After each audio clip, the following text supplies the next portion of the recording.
जीवन की लीला बताते हैं कि किस प्रकार हमारे जीवन में पुरंजन एक राजा का यहाँ उदाहरण दिया, जो हिमालय के दक्षिण प्रदेश में 9 दरवाजों के नगर में प्रवेश करता है। वहाँ एक सुंदरी 10 सेवकों और सखियों सहित आती है। ये सुंदरी कौन? ये हमारी बुद्धि। 10 सखियां कौन है? हमारी कर्मेंद्रियां, ज्ञानेंद्रियां। 5 सिर वाला सर्प रक्षक बनता है। विवाह किया, सुंदरी के साथ 100 वर्षों तक साथ में रहे। उनसे 1100 पुत्र और 100 कन्याएं हुई। सभी का विवाह हुआ। जीवन मन मर्जी से चल रहा था। एक समय गंधर्वापति चंडवेग 360 गंधर्वों के साथ आक्रमण करता है। ये कौन है? ये हमारे 365 दिन हैं जो दिन दिन कम होते जा रहे हैं। हम लोग एनिवर्सरी मना रहे हैं, जन्मदिन मना रहे हैं, धमा चौकड़ी करते हैं, बत्तियां बुझाते हैं, लेकिन बत्तियां बुझाना नहीं है। ज्योत से ज्योत जलाते चलो और प्रेम की गंगा बहाते चलो। राह में आए तो दीन दुखी, सबको गले से लगाते चलो।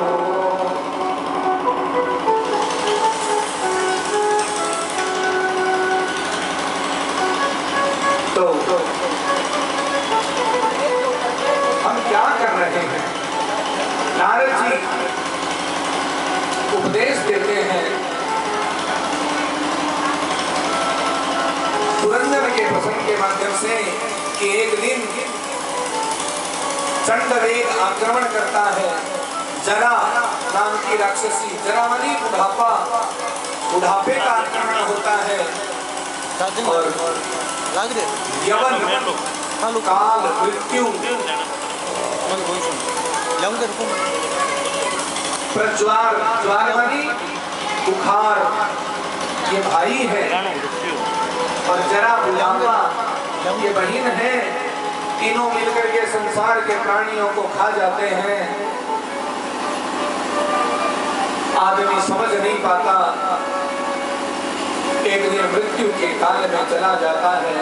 जब पुरंदर मर जाता है तो स्त्री चिंतन करते हुए मर गया, इसलिए स्त्री ही बन गया।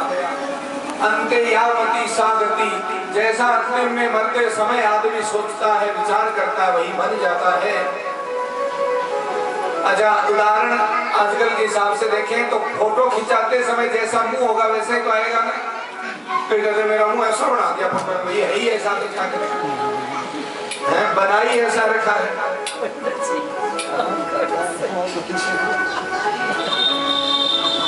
बोलो राधे राधे राधे राधे। बोले फोटो खींचनी नहीं आती। अरे बोले आपको मुंह ठीक रखना नहीं आता। अच्छा, आजकल जिनका ठीक है वो भी गड़बड़ करते हैं। हमने देखा ऐसे पहाड़ों पे जाते, ऐसा गोल मुंह किसका होता है? ऐसा पशु देखा है गोल मुंह वाला? आपके यहाँ नहीं होगा, हमारे यहाँ तो सुअर खूब होते हैं। बताओ, गोल मुंह भगवान ने अच्छा दिया है और उसको बनाते हैं। तो फोटो खिंचाते समय जैसी आकृति बनती है वही दिखती भी है बाद में। इसलिए जैसा चिंतन अपना होगा वैसा ही उसका फल आएगा। फोटो वैसी निकलेगी। जीवन का फल वही मिलेगा जैसा चिंतन है।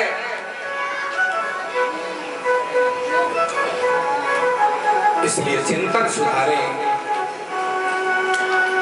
पुरंजन के ध्वंस से, अपने पुर के ध्वंस से जैसे पुरंजन को शोक होता है, वो मृत्यु को प्राप्त होता है, स्त्रीत्व को प्राप्त होता है, उसके बाद नारद जी के सत्संग से उसकी मुक्ति होती है। हम भी मुक्ति का एक मार्ग कि जीवन में जो कष्ट मिल रहा है, कोई पीड़ा है, उसको सहन कर लें। सत्संगी जो होता है वो सहन करना सीखता है। ये पुरंजनोपाख्यान अद्भुत है, बहुत गूढ़ है, व्यापक है, विस्तृत है। अंतिम में इसमें भगवत प्रेम का उपदेश दिया कि जीव प्रारब्धवश गाड़ी के पहिए की तरह ऊपर नीचे होता रहता है, दिन रात की तरह सुख दुख आता जाता रहता है। इसलिए विचार करें कि माया के बने हो पुजारी, आगे की कुछ खबर है, इस घर से और बढ़ के एक दूसरा भी घर है। जिसके लिए ईश्वर अंश जीव अविनाशी चेतन अमर सहज सुख राशि कहा। हम ईश्वर के अंश हैं, हम अविनाशी हैं, हम चेतन हैं, अमल हैं, सहज सुख की राशि हैं। फिर क्यों हाय हाय करते हैं, क्यों हरी हरी नहीं होता? ऐसे ही जीवन की मुश्किलें बड़े बड़े संत महापुरुषों ने कितनी तपस्या की। क्या आपने किसी संत महापुरुष गुरु आचार्यों को नहीं देखा तपस्या करते हुए? क्या जीवन के संघर्ष झंझावातों में उनको आपने नहीं देखा? क्या वो रोने बैठ गए? क्या वो पीछे हट गए? इसलिए एक कवि ने कहा कि मुश्किलें होती हैं बड़ी आसान, मुश्किल से तब आदमी बनता है इंसान बड़ी मुश्किल से। धर्म की राह पे चलना कोई खेल नहीं, कर्तव्य की होती है पहचान बड़ी मुश्किल से। प्रेम का प्याला पिया जाता है सिर देकर, तब कहीं मिलते हैं भगवान बड़ी मुश्किल से। इतना सहज नहीं, भगवान का मिलना सहज नहीं, कुछ कष्ट उठाना पड़ता है। कभी माल मलिदा खूब मिले, कभी भूखे सोना पड़ता है। कभी न मिले तो चिंता न करें,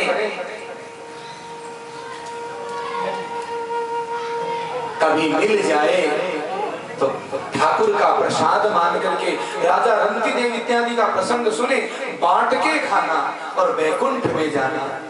ये सिद्धांत है। हमारे संतों आचार्यों ने छोटे छोटे सिद्धांत दे दिए।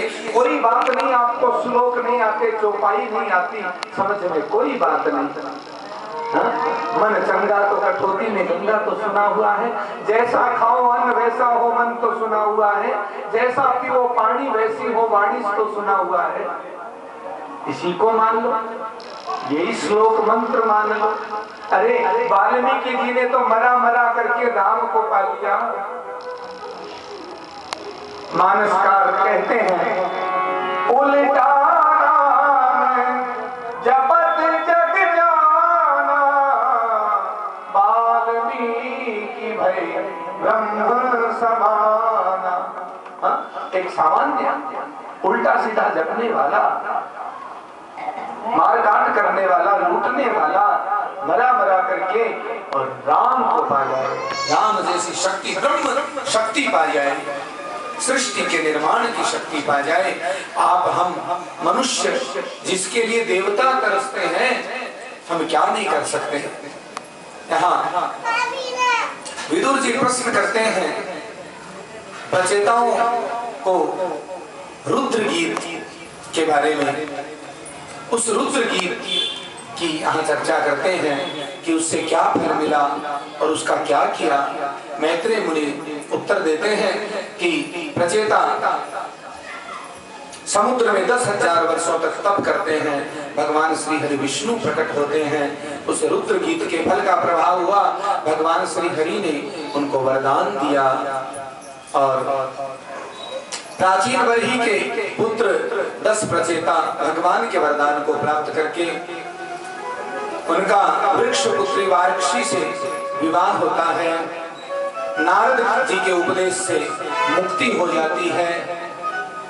दक्ष राजा को ये सब सहन नहीं हुआ कि मैं बारंबार सृष्टि बढ़ाता हूँ और नारद जी ज्ञान का उपदेश दे करके, वैराग्य का उपदेश दे करके, भक्ति करवा करके इनके मुक्त करवा देते हैं। नारद जी को श्राप मिला गोदोहन मात्रेण, गोदोहन मात्र तक ही आप कहीं टिक सकते हैं, उससे ज्यादा नहीं टिकेंगे।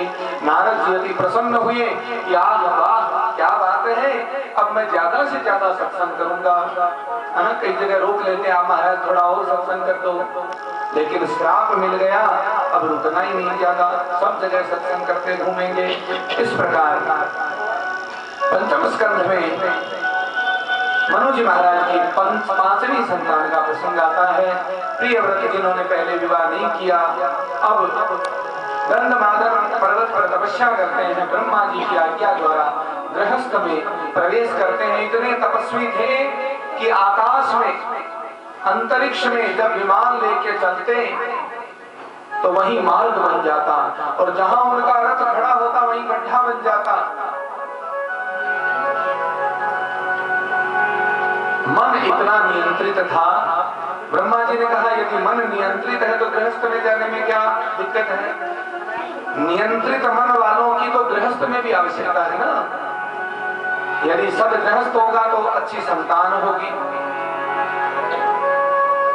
एक कवि कहते हैं गृहस्थी के लिए कि रहेगा जब तलक जिंदा वो तेरी राह देखेगा, जो गया तुम मर भी तो वो तेरी दरगाह देखेगा। जीवित रहते आपसे स्नेह प्रेम करेंगे, और आप चले गए तो आपके बाद आपका तर्पण करेंगे, श्राद्ध करेंगे, आपके निमित्त भागवत कथा करेंगे। ये कौन करवाएगा? आपकी संतान होगी तब करवाएंगे। इसलिए गृहस्थाश्रम धन्यो गृहस्थाश्रम, ये गृहस्थाश्रम कोई साधारण नहीं है। जितने भी आश्रम है उनको पालने वाला है गृहस्थाश्रम। और गृहस्थाश्रम धर्म सेवा में बाधक नहीं है, साधक है। गृहस्थ कैसा है? एक किले जैसा है। जैसे राजा किले में रहेगा तो ज्यादा सुरक्षित रहेगा, मैदान में रहेगा तो दिक्कत रहेगी। इसलिए किले में दुर्ग है, सुरक्षित है। पत्नी दाम्पत्य विवाह रूपी किले में और पति सुरक्षित रह सकता है, नहीं तो कहां मन भटक जाए क्या पता। और जिनका होकर के भटकता है, इसका अर्थ दोनों ओर से कुछ न कुछ अभी त्रुटियां हैं, सुधारना है। जिनका मन निज वश भया तज कर भोग विलास, नारायण चाहे घर रहो और चाहे रहो बनवास। वनेपि दोषः प्रभवन्ति रागिणाम, गृहेपि पंचेन्द्रिय निग्रहस्तप। जो घर में रह करके भी अपनी इंद्रियों का निग्रह कर ले तो वो तप ही है। और यदि वन में रह करके भी और राग नहीं छूटा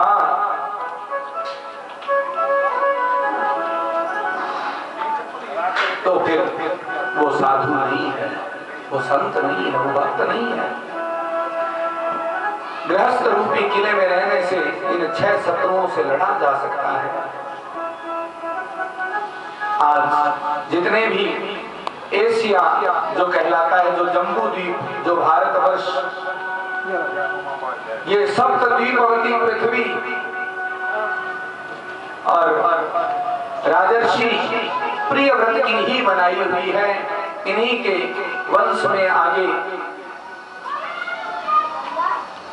भरत जी महाराज का प्राकट्य होता है। उनसे पहले यहाँ श्री सुखदेव जी राजा परीक्षित को कहते हैं, एक ब्राह्मणों की प्रार्थना से शुद्ध सत्व मूर्ति और आज जिसे जैन धर्म के प्रवर्तक आदिनाथ यज्ञांसावतार कहते हैं, वो ऋषभ देव के रूप में प्रकट होते हैं नाभि राजा और मेरू देवी के यहाँ। और उनकी दिव्य लीलाओं का यहाँ वर्णन है। ऋष माने ज्ञान, भव माने प्रकाश, जो पवित्र गुण और श्रेष्ठ ज्ञान का प्रकाश देते हैं, ऐसे ऋषभ देव भगवान। और ऋषभ देव भगवान के लिए एक बार इंद्र ने परीक्षा ली, उनके यहाँ बारिश नहीं की। ऋषभ देव जी ने अपने तप से बारिश करवा दी। इंद्र अपनी पुत्री जयंती का विवाह उनके साथ कर देते हैं। कहते हैं ऋषभ देव इतने अलौकिक आनंद में मग्न रहते थे। ऋषभ देव जी ब्रह्मण्योन्य कुतो नाभिर्विप्रा मंगल पूजिता, उन्हीं के यहाँ ये शाम खलु महायोगी भरतो ज्येष्ठ श्रेष्ठ गुण, उनका ज्येष्ठ श्रेष्ठ गुणवान भरत पुत्र होते हैं। पुत्र को राज संभाल करके और एकदम अवधूत वेश में रहते हैं। उनको देख के कोई कह नहीं सकता वो साधक है, संत महात्मा है, एकदम पागल की तरह रहते थे। वृंदावन के रसिक पागल भक्त कहते हैं, तेरे प्रेम में आधा पागल हूँ, पूरा पागल बनाता क्यों नहीं, शाम सपनों में आता क्यों नहीं। हुआ दोनों जहां से दिल का गुजर, तेरी शान का कोई बसर ना मिला। तेरी हर जगह पे देखी निराली भवन, तेरा भेद मगर किसी को ना मिला। तेरी चर्चा सभी की जबानों पे है, तेरा शोर जमानों के कानों में है, मगर दिल से देखा जो ए पर्दा नसी, कहीं तू ना मिला, तेरा घर ना मिला। और तेरे घर के सिवा कोई घर ना मिला, फिर भी कहीं तू ना मिला, तेरा घर ना मिला। भगवान सब जगह है और फिर भी उनका कोई घर नहीं है। नारद जी ने एक बार कहा, महाराज अपने घर का ठिकाना पता तो बताओ, कोई भक्त पूछे तो क्या कहूँ, क्या वैकुंठ लोक बता दूं, क्या क्षीर सागर बता दूं, साकेत धाम बता दूं, गोलोक धाम बताऊं, क्या बताऊं, कैलाश बताऊं, वैकुंठ बताऊं। तो कहा, ना हम वसामि वैकुंठे योगिनां हृदयेन च, मद भक्ता यत्र गायन्ति तत्र तिष्ठामि नारद।